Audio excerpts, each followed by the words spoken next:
बहुत शुक्रिया स्पीकर साहब। स्पीकर साहब, आप चूंकि अभी सीट पे आके बैठे हैं सर, सुबह से चूंकि क्लाइमेट चेंज पे बात हो रही है और हमारे बहुत सारे ऑनरेबल स्पीकर बार बार कह रहे हैं कि क्लाइमेट चेंज है वो डिवॉल्व सब्जेक्ट है, वो प्रोविंसेस के पास चला गया है। Sir that's I beg to pardon कि सर डिसएग्री, ये गलत बात है sir. Climate change federal subject है। सूबों के पास इन्वायरमेंट ज़रूर है लेकिन सर उनके पास क्लाइमेट चेंज नहीं है। सर यूएन के अंडर जो SDG 13 है क्लाइमेट एक्शन, वो सर फेडरल गवर्नमेंट ने ही डील करना है।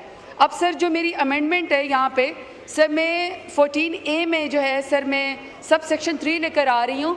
ना ही सर मैं ये कह रही हूँ कि हमें टैक्स कम करना चाहिए, ना ही मैं ये प्रपोज कर रही हूँ कि हमें टैक्स ज़्यादा करना चाहिए। मैं सर सिर्फ एडिशन करना चाह रही हूँ एक क्लॉज की, और मैं ये कहना चाह रही हूँ कि सर जितने भी पाकिस्तान में इस वक्त क्लाइमेट चेंज की वजह से पाकिस्तान में जिस वक्त बुरे हालात हैं कि सर मेरे लीडर इमरान खान के दौर में जो हमने क्लाइमेट एक्शन किया सर, उस वक्त पाकिस्तान नंबर 5th पे था वल्नरेबल कंट्रीज़ में, और सर लेकिन पाकिस्तान दुनिया में टॉप 5 ममालिक में आता था जो सर क्लाइमेट एक्शन लेते थे। हमारी पॉलिसीज़ सर ग्रीन पॉलिसीज़ थी। अभी सर मौजूदा हालात में बॉन्ड चैलेंज के मुताबिक पाकिस्तान क्लाइमेट रिस्क जो इंडेक्स है उस पर नंबर 1 पे है, लेकिन सर जो हमारी इस वक्त PDM की हुकूमत की जो सर इस वक्त क्लाइमेट एक्शन है, ये जो पॉलिसीज़ हैं, ये जो एक एक्शन है सर, वो 198 ममालिक में पाकिस्तान का इस वक्त सर आखिरी नंबर है। इस कदर सर क्लाइमेट को निगलेक्ट किया गया है। तो सर मैं प्रपोज ये कर रही हूँ कि पाकिस्तान के अंदर सर जो भी ग्रीन टेक्नोलॉजीज़ में, ग्रीन इनिशिएटिव्स में जो भी सर इन्वेस्ट करे, चाहे वो सर सोलर हो, विंड हो, ग्रीन बैटरीज हो, इलेक्ट्रिक व्हीकल्स हो, सर उन सबको 10 ईयर्स की हमें इंसेंटिव दे के सर हमें ये करना चाहिए कि सर अगर वो 60% हमारे local sir domestic value addition करते हैं तो सर हमें उनको 10 साल के लिए टैक्स नेट में नहीं लेकर आना चाहिए। सर सेकेंड ये कि सुबह से बार बार ये बात हो रही है कि कार्बन लेवी जो है वो 2.5 जो है सर लग गई है रुपीस पर लीटर के लिहाज से, और ये आगे भी सर मज़ीद बढ़ेगी। सर मैं क्लाइमेट चेंज की मिनिस्टर थी 1992 के बाद। सर पहला क्लीन फ्यूल जो था यूरो 5 सर हमने इंपोर्ट किया। अभी सर अगर आप जाएं तो सर आपको हाई ऑक्टेन, इसी तरह सर यूरो 5 जो मिलेगा सर पाकिस्तान के पास वो क्लीन है ही नहीं।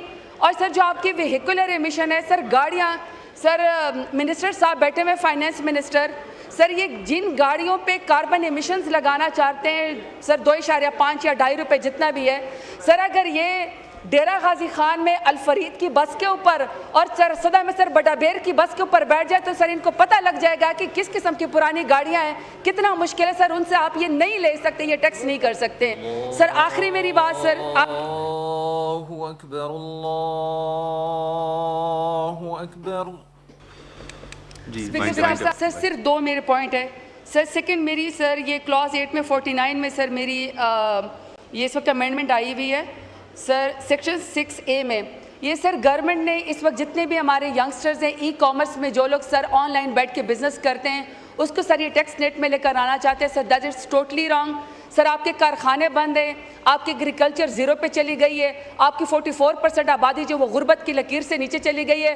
अब सर ये यंगस्टर ने अगर अपने लिए कोई ऑनलाइन बिजनेस शुरू कर दिया है तो सर आप अभी से उसके ऊपर टैक्स लगा रहे हैं सर, ये बिल्कुल गलत है सर। उसकी सोच के ऊपर आप टैक्स लगाना चाहते हैं। और सर फाइनल बात, चूंकि वज़ीर-ए-आज़म साहब भी बैठे हुए हैं और सर पीपल्स पार्टी भी बैठी हुई है, अगर सर पीपल्स पार्टी के साथ सर इनके सारे वादे हो गए हैं जो इस वक्त पीपल्स पार्टी के चेयरमैन ने कहा है, तो सर यहाँ वज़ीर-ए-आज़म साहब खड़े होकर कहें कि जो इन्होंने बेवाओं की 10% सर के 10 साल के बाद जो है उनको पेंशन नहीं मिलेगी, वो सर अगर उन्होंने ख़त्म किया है सर, ये ई-कॉमर्स पर अगर टैक्स उन्होंने ख़त्म कर दिया, अगर सोलर पैनल के ऊपर वज़ीर-ए-आज़म ने इनसे कहा कि टैक्स ख़त्म कर दिया, तो सर फिर वज़ीर-ए-आज़म यहाँ खड़े होकर कहे, क्योंकि ये सारी चीज़ें फाइनेंस बिल का तो हिस्सा है, कहें कि मैंने ये फाइनेंस बिल से निकाल दी है तब होगी, अदरवाइज सर ये सारी की सारी मुनाफकत होगी। शुक्रिया।